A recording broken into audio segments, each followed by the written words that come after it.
Dans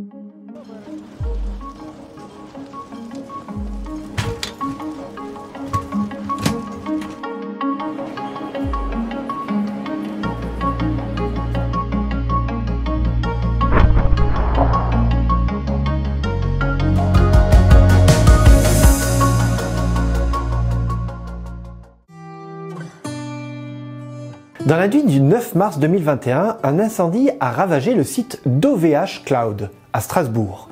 Un de ces 4 data centers a été intégralement détruit, un autre partiellement. Des milliers de sites internet ou de services mail se sont immédiatement retrouvés inaccessibles. Et pour certains utilisateurs, l'intégralité des données stockées sont irrémédiablement perdues.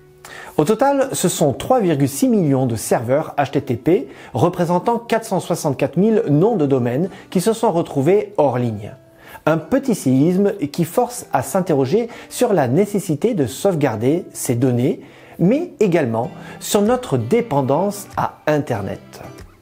Dans les années 1990, l'apparition du web contribue à rendre Internet accessible au grand public. Puis, depuis les années 2010, on voit apparaître les objets connectés. En 2008, le monde compte 1,5 milliard d'internautes. En juin 2012, 2,4 milliards d'internautes sont recensés. En octobre 2020, plus de 60% de la population mondiale accède à Internet. On compte 4,9 milliards d'internautes, soit un taux de pénétration de 63%.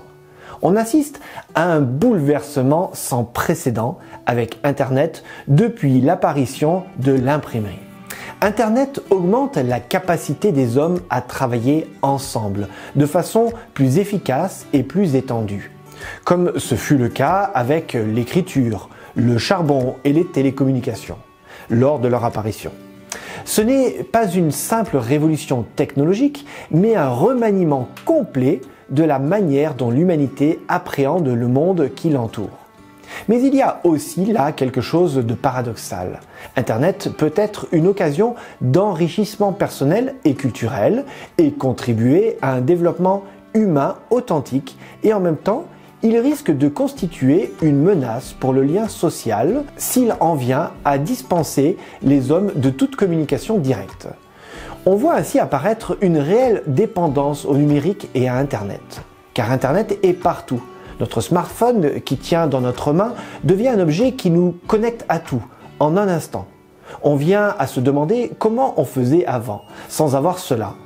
Si je cherche quelque chose, j'utilise Internet. Si je veux aller quelque part, j'utilise Internet. Si je dois faire une démarche administrative, j'utilise Internet. Je peux même mettre mon chauffage en route via Internet. Serions-nous devenus dépendants à Internet ?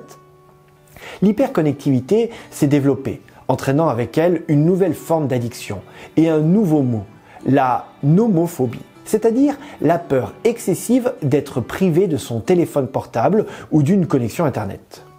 Cette maladie est définie comme un sentiment d'inconfort ou d'anxiété provoqué par la non-accessibilité à un appareil mobile permettant une communication virtuelle.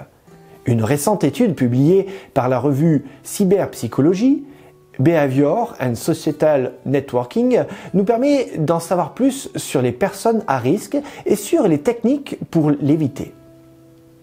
Pour ces travaux, les chercheurs de l'université de Hong Kong en Chine ont interrogé 201 étudiants universitaires en Corée du Sud, âgés de 18 à 37 ans. Ils ont ainsi observé une tendance commune à percevoir le smartphone comme une extension de leur personne et un attachement particulier à ces appareils, spécialement lorsqu'ils sont utilisés pour raconter, partager et avoir accès à des souvenirs personnels.